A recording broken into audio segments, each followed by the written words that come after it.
Subscribe MathBreak channel to study maths.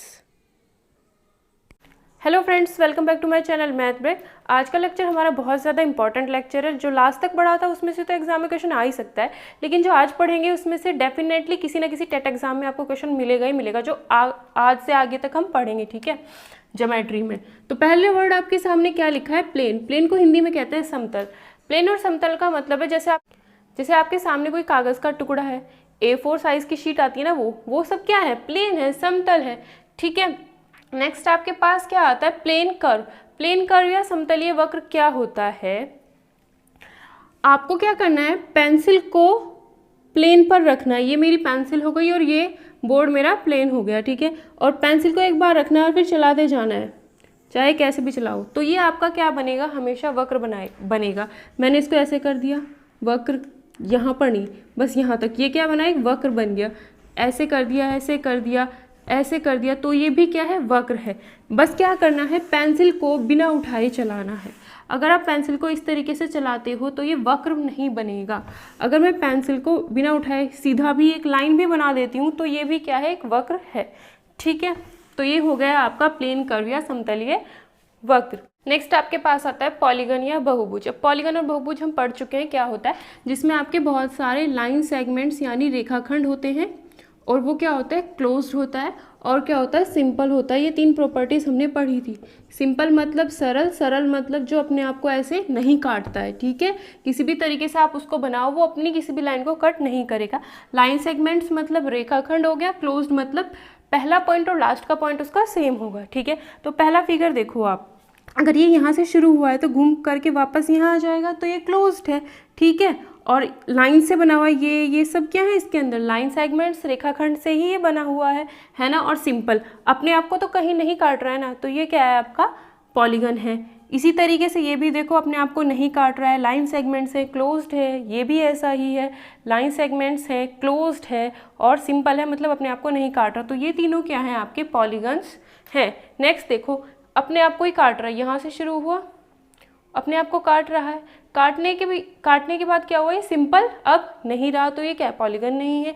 इसको देखो, ये यहाँ से खुला हुआ है ना, तो ये भी सिंपल नहीं, ये क्लोज्ड नहीं है, तो ये इसलिए पॉलीगन नहीं है। इसको देखो, ये यहाँ पर भी कट कर रहा है और यहाँ पर भी कट कर रहा है, इसका मतलब ये भी पॉलीगन नहीं है।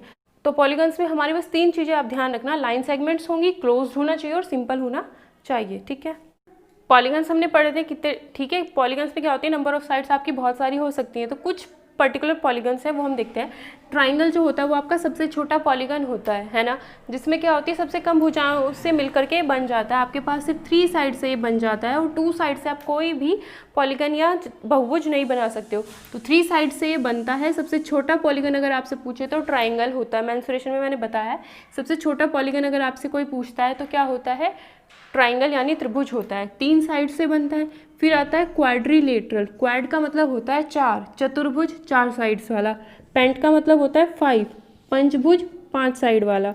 हेक्स का मतलब होता है 6, षटभुज जिसमें आपकी 6 साइड्स होती हैं।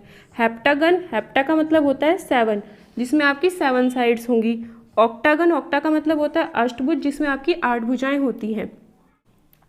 नेक्स्ट आपके पास आता है नौनागन। नौना का मतलब 9, डेका का मतलब होता है 10, नवभुज, 10 भुज, इसमें आपकी 9 भुजाएं होती हैं, इसमें आपकी 10 भुजाएं होती है। तो ये कुछ पर्टिकुलर पॉलीगन है। अगर आपको कहता है एन साइड्स वाला, ठीक है, एन साइड्स वाला बोलता है, तो वो क्या हो जाएगा? आपका पॉलीगन ही हो जाएगा। ठीक है, नेक्स्ट आता है आपके पास डायगनल्स या विकर्ण। डायगनल्स और विकर्ण अगर आपको बनाने हो तो आप कैसे बनाओगे? देखो, ध्यान से देखना, ये आपके पास कोई फिगर है।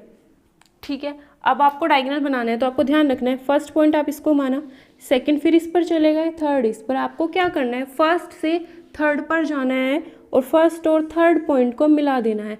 तो ये क्या बन जाएगा? आपका एक पॉलीगन, एक डायगोनल बन जाएगा, ये विकर्ण बन जाएगा। ठीक है, अब इसको फर्स्ट माना था, अब इससे दूसरे वाले को फर्स्ट मान लो, ये सेकेंड हो जाएगा, ये थर्ड। इस फर्स्ट से इस थर्ड पर जाओ तो ये क्या बन जाएगा? आपका डायगोनल। अब देखो, अब इसको फर्स्ट मान लो, फर्स्ट, सेकंड और इसको थर्ड, तो इसको फर्स्ट माना और इसको थर्ड, इन दोनों को तो मिला चुके हैं, तो इसका मतलब इसमें और डायगोनल्स नहीं बनेंगे। ठीक है, इसमें सिर्फ 2 डायगोनल है, 1 और 2। इस फिगर में आपके सिर्फ और सिर्फ 2 डायगोनल्स हैं। जैसे आपको ये फिगर दी है, इसमें आपको क्या बनाना है? डायगोनल्स बनाने हैं। फर्स्ट सेकंड, फिर थर्ड पे पहुंच जाओ सीधा। फर्स्ट से किस पे जाना है, थर्ड पे। बन गया एक डायगोनल। अब इसको फर्स्ट मान लो, इसको सेकंड और इसको थर्ड, मिलाओ फर्स्ट और थर्ड को, बन गया एक डायगोनल। अब इसको फर्स्ट मानो, इसको सेकंड और इसको थर्ड, तो ये भी क्या बन गया, एक डायगोनल बन गया। अब सेकंड वाले को फर्स्ट मान लिया, इसको थर्ड और ये इसको सेकंड और इसको थर्ड, तो ये क्या बन गया, आपका डायगोनल बन गया। अब देखो कोई बच तो नहीं रहा, ये देखो ये पॉइंट और ये पॉइंट, अगर आप इसको फर्स्ट मानते हो, इसको सेकंड मानते हो, तो इसको थर्ड, तो ये क्या बन गए, आपके डायगोनल्स बन गए। तो डायगोनल बनाने का तरीका यही होता है कि आपको फर्स्ट से थर्ड वाले नंबर पे जाना होता है। मतलब आसन्न शीर्ष जो होते हैं ना, आसन्न शीर्ष मतलब एडजेसेंट वर्टेक्स, उनको नहीं जोड़ना होता है। इसके बराबर में ये है, क्या इन दोनों को जोड़ के आप डायगोनल बना दोगे, विकर्ण बना दोगे, नहीं बना सकते, ये तो ऑलरेडी जुड़ा हुआ था। हमें क्या करना होता है, फर्स्ट वाले से एडजेसेंट या आसन्न शीर्ष को छोड़ करके उससे अगले पे जाना होता है। इन दोनों को जोड़ के ये हमारा एक डायगोनल या विकर्ण बन जाता है। ठीक है, अब देखो इसमें कितने विकर्ण हैं, 1 2 3 4 5। तो इसके अंदर आपके कितने विकर्ण बने हैं, सिर्फ और सिर्फ इसके अंदर आपके 5 विकर्ण बने हैं। अगर आपको किसी भी फिगर में डायगोनल्स निकालने के लिए बोला जाता है तो उसका एक फॉर्मूला है। ठीक है, डायगोनल्स अगर आपसे पूछता है तो आप क्या करोगे, हमेशा n(n-3/2), जहाँ पर n क्या है, आपकी नंबर ऑफ साइड्स, भुजाओं की संख्या। जैसे आपके पास ये ट्राइंगल है, आपको इसके अंदर क्या निकालना है, डायगोनल्स निकालने हैं। ठीक है, तो डायगोनल्स निकालो। n की वैल्यू कितनी है, 1 2 3, 3 साइड्स हैं, इसमें 3 भुजाएं हैं, n की जगह पे 3 रख दो, 3 फिर 3 -3/2, ये क्या आ गया, 3 में से 3 गया 0, और 0 से पूरे को मल्टीप्लाई करोगे तो क्या बनेगा, 0 ही आया।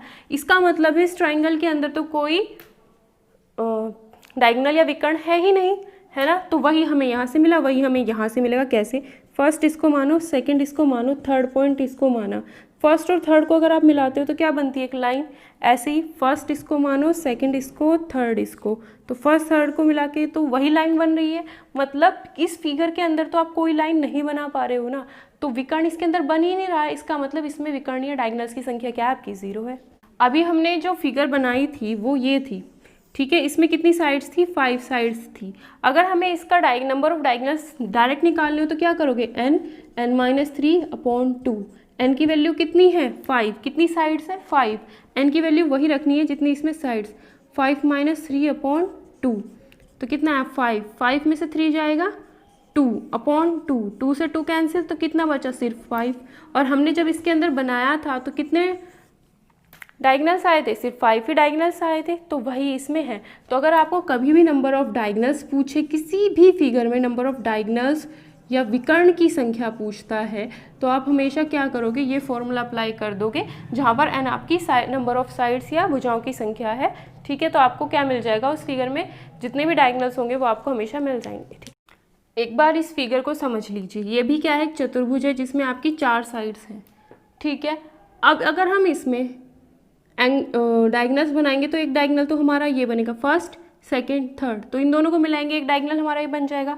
फिर देखो फर्स्ट सेकंड थर्ड, इन दोनों को मिलाएंगे तो एक डायगोनल हमारा ये बनेगा, और कोई डायगोनल इसमें नहीं बनेगा, और कोई विकर्ण नहीं बनेगा। ठीक है, अब इसमें देखो फिगर तो आपकी ये है ना सिर्फ, तो एक डायगोनल तो आपका अंदर बना है, लेकिन दूसरा डायगोनल आपका फिगर से बाहर जा रहा है। ठीक है, तो कुछ फिगर्स आपकी ऐसी होती हैं जिसमें जो आपके डायगोनल्स या विकर्ण जो होंगे उस चित्र के अंदर होते हैं। ठीक है, और कुछ ऐसे होंगे जिसमें वो बाहर चले जाते हैं, जैसे इसमें गया है। ठीक है, तो उनके बेस पर वो डिवाइड किए जाते हैं। अब जैसे ये कोई चित्र है, इसके अंदर के भाग को हम क्या कहते हैं, इंटीरियर या फिर आंतरिक भाग। ठीक है, अब यही चित्र है और इसके जो बाहर का भाग है उसको हम क्या कहेंगे, जो भी इसके बाहर होगा उसको हम एक्सटीरियर या फिर बाह्य भाग उसको हम कहते हैं। ठीक है, अब नेक्स्ट देखो, अभी हमने डायगोनल्स के बारे में पढ़ा कि डायगोनल आपका फिगर के अंदर भी हो सकता है, उसके बाहर भी हो सकता है। कॉन्वेक्स वो फिगर होती हैं, कॉन्वेक्स पॉलीगन। ठीक है, कॉन्वेक्स पॉलीगन या फिर उत्तल बहुभुज वो होते हैं जिसमें क्या होता है, आपके सारे के सारे डायगोनल्स फिगर के अंदर ही बनते हैं, जैसे इसमें है ये सब डायगोनल्स जो हैं आपके अंदर ही बनेंगे, ठीक है। सारे डायगोनल्स फिगर के अंदर हैं, इसमें इन सब में ये देखो ये बनाया, सारे के सारे विकर्ण क्या हैं, फिगर के अंदर ही बनते हैं। तो ऐसी फिगर को हम कॉन्वेक्स या उत्तल बहुभुज कहते हैं। लेकिन जिन फिगर्स में डायगोनल, जैसे इस पॉइंट और इस पॉइंट को मिलाओ तो ये क्या हो गया, बाहर चला गया डायगोनल, है ना। इस पॉइंट और इस पॉइंट को मिलाओ तो ये भी बाहर चला गया, इसमें मिलाओ ये भी बाहर है, इसमें मिलाओ ये भी बाहर है। तो जिन फिगर्स में आपका डायगोनल या विकर्ण बाहर चला जाता है फिगर से, वो आपकी कॉनकेव या अवतल बहुभुज कहलाती है। सिर्फ इतना ही आपको समझ, 1 नंबर का क्वेश्चन इस पे बन सकता है। नेक्स्ट आता है आपके पास एंगल सम प्रॉपर्टी या कोण योग गुणधर्म। इसमें क्या होता है, एंगल्स यानी कोण का सम यानी योग देखा जाता है, ठीक है। आपने एक ट्राइंगल बनाया, इस ट्राइंगल में इसके तीनों कोणों का योग या तीनों एंगल का सम जो होगा वो क्या होगा आपका, हमेशा 180 होता है। किसमें, ट्राइंगल में, यानी त्रिभुज में तीनों कोणों का योग हमेशा 180 होता है। तो ये क्या है, आपकी एंगल सम प्रॉपर्टी है ट्राइंगल के लिए, ठीक है। ये आप हमेशा याद रखना, आपको देगा ये 70 है, ये 70 है, तो ये बताओ, ये अगर 70 है, ये 70 है, तो दोनों कितने हो गए, 140। तो हमें पता है तीनों को जोड़ के 180 ही आना है। तो तीसरा क्या होगा, 140 माइनस 180 माइनस 140, है ना। या फिर इसको मैंने x मान लिया, मुझे पता है तीनों को जोड़ के 180 आएगा, तो x प्लस फिर 70 प्लस फिर 70 इज इक्वल्स टू कितना आएगा, 180, क्योंकि ट्राइंगल के तीनों एंगल्स का सम होता है 180। तो 70 70 140, x प्लस था इसके साथ इज इक्वल्स टू 180। तो x 140 इधर प्लस का इक्वल टू किधर जाएगा, माइनस का हो जाएगा, माइनस 140, 180 में से 140 जाएंगे, कितने आएंगे, 40 आएगा। तो x का मतलब क्या हो गया आपका 40। अब देखो सम ऑफ एंगल्स हमेशा क्या होता है, n-2 इंटू 180। एक मैंने डायगोनल का फॉर्मूला आपको बताया, एक है sum of angle. Sum of angle का मतलब है कोणों का योग, किसी भी चित्र के, किसी भी पॉलीगन के, ठीक है। ये आपको पॉलीगन दिया है जो क्या है, सबसे कम भुजाओं वाला पॉलीगन है, ट्राइंगल है, त्रिभुज है, ठीक है। सबसे कम भुजाओं वाला बहुभुज आपका त्रिभुज ही होता है। तो किसी भी पॉलीगन के एंगल्स का अगर आपको सम निकालना हो, उसके इंटीरियर एंगल्स का, इंटीरियर मतलब उसके अंदर जितने भी एंगल हैं, इस पॉलीगन के अंदर 3 एंगल हैं, तो इन तीनों का सम निकालने का फॉर्मूला क्या है, n-2 इंटू 180।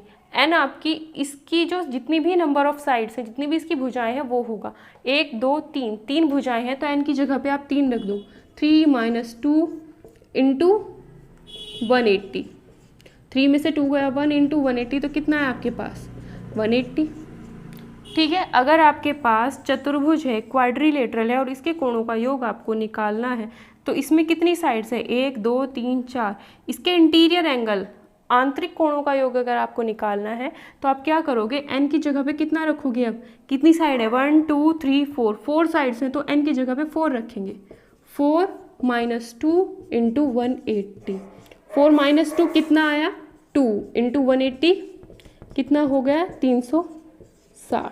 तो इसका मतलब है चतुर्भुज के इन चारों कोणों का योग होगा 360 और ट्राइंगल के तीनों कोणों का योग होगा 180।